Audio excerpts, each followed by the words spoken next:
안녕하십니까. 다도건축사 사무소의 최현철 건축사입니다. 이번 시간에는 공개공지에 대해서 한번 알아보려고 하는데요. 건축물을 보시면은 건축물 주변에, 대형 건축물 주변에 이렇게 공개된 이제 공간이 설치되어 있는 경우들이 있는데, 이게 이제 건축 계획적으로 설치하는 공간이 있을 수도 있겠지만, 법적으로도 이런 공간을 마련해야 되는 사안들이 있는데, 그게 바로 이제 공개공지고요. 그리고 오늘은 공개공지에 대한 내용에 대해서 조금 더 설명을 드리려고 하는데, 공개공지 중에서 이제 서울시에서 그 공개공지 면적에 대한 내용을 좀 변경한 적이 있거든요. 그래서 그 내용에 대해서 제가 조금 더 중점적으로 설명을 드리고, 우선은 법령 정보는 좀 개략적으로 빨리빨리 이제 진행을 좀 해보도록 하겠습니다. 우선은 건축법 43조 공개공지 등의 확보를 보시면은, 1항에 다음 각 호의 어느 하나에 해당하는 지역의 환경을 쾌적하게 조성하기 위하여 대통령령으로 정하는 용도와 규모의 건축물은 일반이 사용할 수 있도록 대통령령으로 정하는 기준에 따라 소규모 휴식시설 등의 공개공지 또는 공개공간을 설치하여야 된다라고 되어 있고, 이게 이제 일반 주거지역, 준주거지역, 상업지역, 준공업지역, 그다음에 특별시장, 특별자치도지사 또는 시장 군수구청장이 도시화의 가능성이 크거나 노후 산업단지의 정비가 필요하다고 인정하는 지정 공고하는 지역이라고 되어 있습니다. 이렇게 지역이 나눠져 있고요. 이 지역에 이제 공개공지 또는 공개공간을 설치해야 된다라고 되어 있습니다. 그리고 1항에 따라서 공개공지 등을 설치하는 경우에는 55조, 56조, 60조를 대통령령으로 정하는 바에 따라 완화받을 수 있다라고 되어 있는데, 55조는 건폐율이고요. 56조는 용적률, 60조는 건축물의 높이 제한입니다. 그래서 공개공지의 공간을 더 많이 확보할수록 건폐율이나 용적률이나 높이를 완화받을 수 있다라고 생각을 하시면 되고요. 단지 이제 공개공지를 기존에 설치해야 되는 건축물인데, 설치해야 되는 법적인 면적이 있습니다. 그 법적 면적만큼 설치하게 되면은 이 내용들을 완화받을 수는 없어요. 법적인 내용들뿐만 아니라 그 이상으로 설치를 했을 경우에 완화받을 수 있다라고 생각을 하시면 되고요. 그리고 공개공지를 설치하지 않아도 되는 건축물이라든지, 아니면 공개공지를 설치하지 않아도 되는 규모일 때 공개공지를 설치를 하면 이 내용들을 완화받을 수 있다라고 생각을 하시면 됩니다. 자, 그리고 건축법 시행령을 보시면은 여기에는 이제 공개공지에 대한 내용들이 있어요. 그래서 이제 그 공개공지 필로티 구조로도 설치를 할 수 있고, 어, 예를 들어 용적률 같은 경우에는 1.2배 이상, 해당 높이도 1.2배 이하로 이제 완화받을 수 있다. 뭐 이런 내용들이 쭉 나와 있고요. 요거는 한번 읽어보시면 될 것 같고, 모든 지자체가 건축 조례로 공개공지에 대한 내용은 별도로 기준을 마련하고 있습니다. 네, 이게 지자체마다 면적이 조금씩 달라요. 어떤 부분이 다르냐면은 보시면은 대상 건축물이라고 해가지고 다음 각목 어느 하나에 해당하는 시설로서 해당 용도로 쓰이는 바닥 면적 합계가 5,000제곱미터 이상인 건축물이라고 되어 있는데, 이 5,000제곱미터는 대부분의 지자체가 유사하다라고 보시면 될 것 같아요. 그래서 5,000제곱미터가 넘는 문화 및 집회시설, 판매시설, 업무시설, 숙박, 의료, 운동, 위락, 종교, 운수, 장례식장 이렇게 되어 있고요. 근데 여기에서 이제 지자체마다 조금씩 다른 거는, 이 용도가 5,000제곱미터 이상 넘어가는 이 용도들이 이제 어느 정도의 공개공지를 설치해야 되냐인데, 서울시 같은 경우에는 대지 면적의 10% 이상으로 한다라고 되어 있습니다. 그래서 1,000제곱미터의 대지 면적을 가지고 있고, 여기에서 이제 5,000제곱미터가 넘는 바닥 면적 합계가 5,000제곱미터가 넘는 건축물을 지을 경우에는 이 대지 면적이죠. 여기는 대지, 여기는 바닥. 그런 경우에는 대지 면적의 10%, 그러니까 100제곱미터를 공개공지를 만들어줘야 돼요. 네. 생각보다 100제곱미터가 공개공지를 설치하게 되면은 굉장히 큽니다. 10%가 굉장히 커요. 근데 우리가 적용 기준을 보시면은, 적용은 이제 대지 면적의 15% 이상을 뭐 설치해야 되는 경우도 있고 하잖아요. 근데 적용 같은 경우에는 폭이 1m만 돼도 적용으로 인정을 해주거든요. 1m 폭만 있어도 적용 기준에 따라서 이제 적용으로 인정이 되니까, 건물이 이렇게 대지가 있고 건물이 있으면 이 옆에 있는 남는 짜투리 공간들 있죠. 이 공간들을 적용 면적으로 산입을 할 수가 있는데, 공개공지는 서울시 같은 경우에는 10m를 기준으로 하고 있습니다. 최소폭을 10m로. 그러면은 이 옆에 있는 짜투리 공간으로는 도저히 그 면적을 충족시킬 수가 없겠죠. 그래서 대부분 건물의 전면, 주 도로변에 설치를 해야 되기도 하고요. 네. 전면 부에 있는데, 요게 변경이 된 게 조금 논란이 생길 수 있을 것 같더라고요. 제가 보니까. 왜냐하면은 면적 기준이 너무 엄격하게 지금 진행이 되고 있습니다. 내용을 한번 보여드릴게요. 대지에 접한 도로 중 가장 넓은 도로면 4분의 1 이상 접한 것으로서 일반인이 접근 및 이용이 편리한 장소에 가로 환경 조화를 이루는 소공원, 쌈지공원 형태로 설치한다라고 되어 있고요.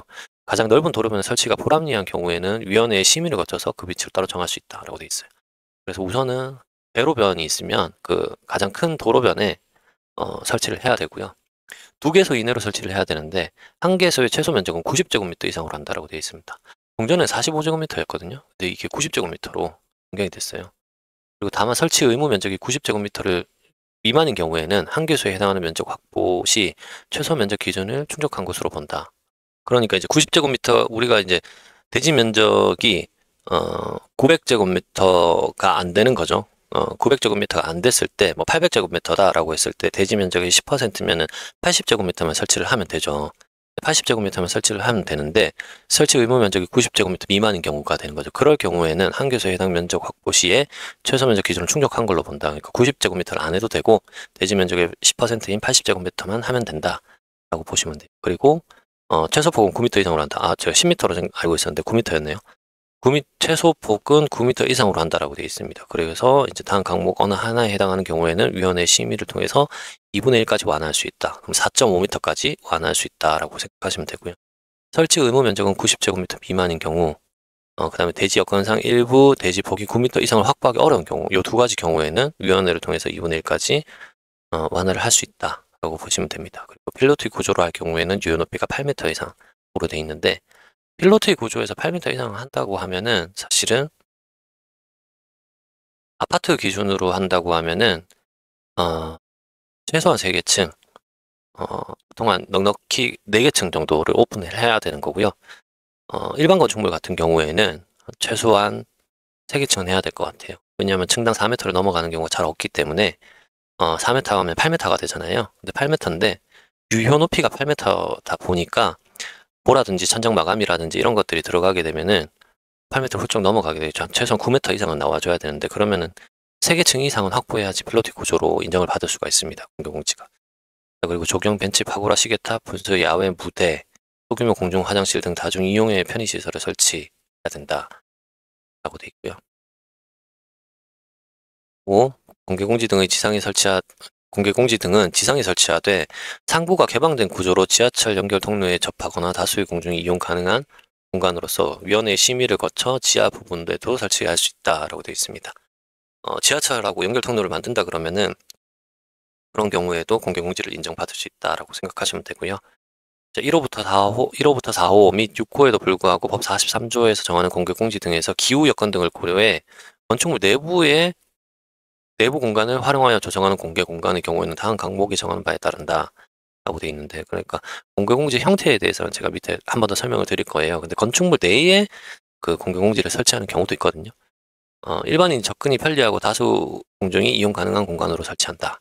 최소 면적 150제곱미터 이상, 최소폭, 그 다음에 층수 이렇게 나와 있고요. 최소 면적이 500제곱미터 이상인 경우, 1000제곱미터 이상인 경우 이렇게 나와 있습니다. 그 다음에 완화 내용 있죠. 아까 말씀드렸던 건폐율, 용적률, 높이 기준에 대한 완화 내용들이 용적률 완화, 높이에 대한 완화, 건폐율에 대한 완화는 별도로 없어요. 네. 그래서 이제 완화 내용들이 나와 있고 나머지는 한번 쭉 보시면 될 것 같고요.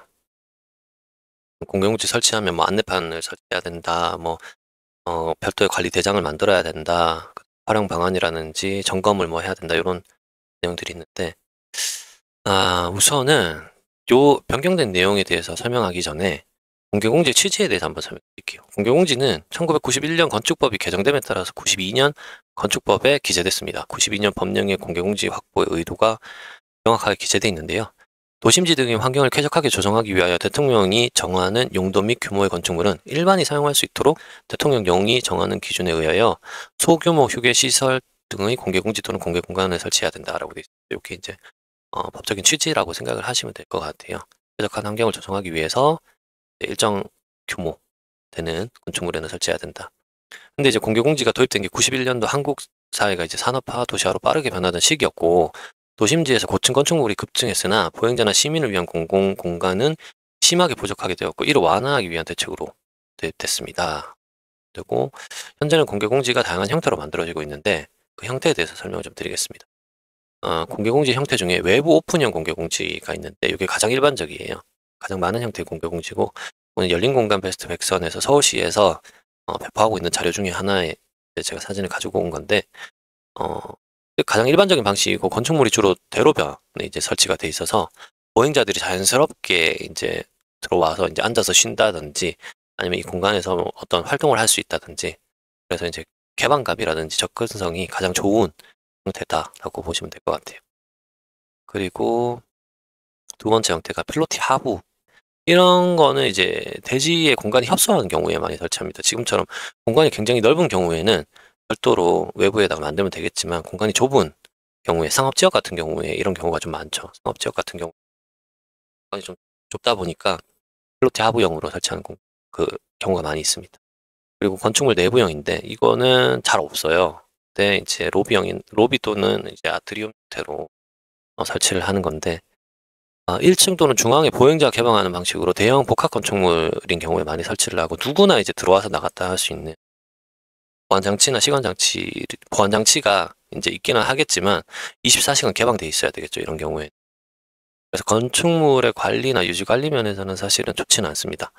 네, 그래서 관급 건물이라든지 아니면 대형 건축물에는 적용을 할 수 있겠지만 일반 민간 건축물에는 적용하기가 조금 힘들다라고 보시면 되고요. 지하 공개 공지가 있는데 요거 같은 경우에는 보신 경우가 좀 있을 거예요. 지하철 역사나 지하상가, 대형 복합시설 등 지하 통로를 연결하여 시민들이 통행이 가능하도록 만든 형태라고 보시면 됩니다. 지하로 여기가 그라운드 레벨인데 여기서 내려올 수가 있겠죠. 내려와서 뭐 휴식을 취하거나 이 앞쪽에서 공연이나 전시나 뭐 이런 것들을 또 할 수 있는 공간이 마련되고요. 자, 그러면은 이제 서울특별시 공개공지 설치 기준 변화에 대해서 한번 알려드릴 텐데요. 서울특별시는 2024년 5월 20일에 공개공지를 개정하게 됐습니다. 지금 제가 앞에서 설명드리는 거는 공개공지가 연면적 5,000제곱미터 이상인 건축물에 대해서는 바닥면적 그 5,000제곱미터 이상인 건축물에 대해서는 대지 면적의 10% 이상을 공개공지를 설치해야 된다라고 설명을 드렸는데 2024년 5월 20일 이전에는 5,000제곱미터 이상일 경우에 이상 1만 제곱미터 미만인 경우에 대지 면적이 5%, 1만에서 3만 미만인 경우에 7%, 3만 이상인 경우에 10%였는데 개정 후에 이제 일괄적으로 10%를 설치하도록 해버렸어요. 그래서 이게 이제 서울시에서는 도시 공간의 공공성 확대라는 긍정적인 효과를 보기 위해서 개정한 것으로 보여지는데 엄밀히 말하면은 이제 공개공지는 사유지를 공간으로 개방을 하는 것을 요구하는 제도인데 이를 대지 규모나 건축물의 규모와 상관없이 일괄적으로 10%를 설치하도록 하면 개인의 재산권 침해 논란뿐만 아니라 사업자의 사업성 또한 악화될 수가 있겠죠. 그래서 서울시에서는 이제 조금 애매했던 게 뭐냐면은 제가 봤을 때 조금 애매했던 건 어떤 거였냐면은 서울시에서는 민간 사업 활성화를 위해서 제2종 3종 일반 주거 지역의 용적률을 50% 상향해 주는 조례를 2025년 5월 19일 날 시행을 했는데 공개공지 확대 개정은 2024년에 이제 PF 부실과 부동산 경기 침체가 일어나는 시기에 이제 진행을 했던 거예요. 그래서 정책의 방향이 2024년, 2025년 둘 다 현재까지 경기가 안 좋은데 2024년에는 공개공지를 더 설치하게 해서 사업주에게 조금 더 부담이 되고 사업성이 좀 떨어지는 결과를 낳게 했는데 그 다음에 동일하게 이제 경기가 안 좋은 상황에서는 경기 부양책으로 일반 주거지역의 용적률을 상향을 하겠다라고 해서 정책의 방향에 대해서 알기가 조금 힘듭니다. 그래서 이런 것들은 조금 일관성 있는 정책 방향을 보여줬으면 좋겠다라고 생각이 되고요. 부칙이 별도로 존재를 하기는 해요. 그래서 다행히 이제 서울시에서 건축조례 부칙에 아래와 같이 부칙이 있기는 한데 조례를 시행하기 전에 허가 또는 신고, 용도 변경 분에 대해서만 종전의 규정을 따른다고 돼 있어요. 그러니까 시행 전에 이제 그 허가를 받거나 신고를 받은 사항에 대해서는 종전의 규정을 따른다. 그러니까 5, 10%의 규정을 따른다라고 보시면 될 것 같아요. 근데 이게 제도는 저는 이제 앞서 설명드렸다시피 일관성이 있고 되게 정교하게 조율돼야 된다고 생각되는데 용도 변경으로 공개공지 대상이 아닌 건축물이 공개공지를 설치해야 되는 경우에는 어떻게 해야 될까요? 그러니까 예를 들어서 1, 2층 근생으로 2,000제곱미터, 3, 4층 업무시설로 3,000제곱미터 경우에 이제 건물 전체를 업무시설 또는 뭐 교육연구시설이라든지 의료시설이라든지 이렇게 전체를 용도 변경을 하고자 한다면 기존에는 5,000제곱미터가 안 되는 용도가 두 개로 나누어져 있었기 때문에 상관이 없었는데 이거를 용도 변경을 하면서 5,000제곱미터가 넘어가게 된다, 단일 용도로. 그러면 공개공지를 설치를 해야 돼요. 근데 공개공지를 신설하는 게 매우 힘든 상황이 돼 버렸어요. 왜냐하면은 폭이 9m 이상 돼야 되는 거고 대지 면적의 10% 이상을 설치를 해야 되는데 이걸 어떻게 수용할 수 있냐라는 거죠. 기존 건축물을 잘라낼 수도 없는 거고. 물론 심의를 통해서 완화를 받아서 2분의 1까지 완화받을 수 있다. 폭을 9m인데 4.5m까지 해줄 수 있다라고 하지만 이거는 심의를 용도 변경을 하기 위해서 심의까지 들어가야 되고 그 심의에서 해줄지 안 해줄지에 대해서는 알 수 없는 상황이거든요. 근데 사업주 입장에서는 이 건물을 사서 용도 변경이 된다는 전제 하에 이 건물을 사는데 만약에 용도 변경이 어 공개공지 때문에 심의에서 만약에 뭐 부결이 난다든 안 받아준다든 하면은 그러면 용도 변경이 안 되는 거고 사업주 입장에서는 이 건물을 매입을 하더라도 용도 변경을 할 수 없는 상황이 돼 버리는 거예요. 예. 되게 곤란한 상황이 생길 수가 있어요. 그래서 조금 더 촘촘하게 고려를 해서 들은 좀 보완을 했으면 좋겠는데 아직도 변경이 됐다는 이야기는 제가 못 들었어요. 네. 왜냐면 제가 그 내용을 유튜브로 올린 이유가 뭐냐면은 얼마 전에 인제 서울시의 모 구청에서 30년 된 건축물을 용도 변경을 통해서 하나의 용도로 용도 변경을 하려고 했습니다. 네.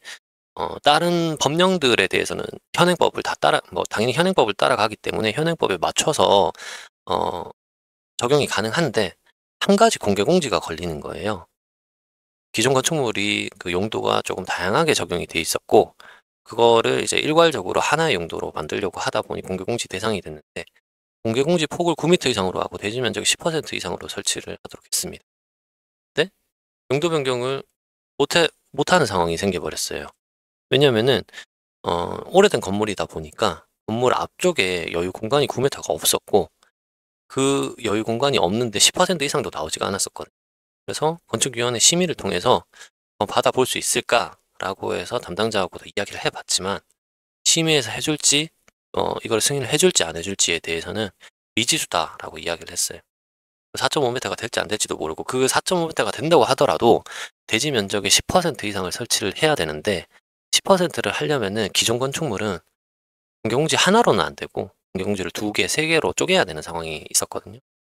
그거를 위원회에서 해 줄지 말지 알 수가 없었습니다. 그런 상황에서 사업주 입장에서는 그런 리스크를 안고 초기 자본금을 계약금이라든지 아니면 심의에 관련된 설계 도서라든지 이런 것들까지 다 계약을 하고 진행을 해야 되는데 할 수가 있겠냐라는 거. 안 하게 되는 거죠, 그렇게 되면. 그래서 제가 봤을 때는 요 내용은 좀 더 조례가 조율이 됐으면 좋겠다라는 개인적인 바람이 있습니다. 그래서 오늘은 공개공지에 대해서 한번 알아봤고요. 다음 시간에도 좀 더 유익한 정보를 제공할 수 있도록 노력해 보겠습니다. 건축사 사무소의 최현철 건축사였습니다. 감사합니다.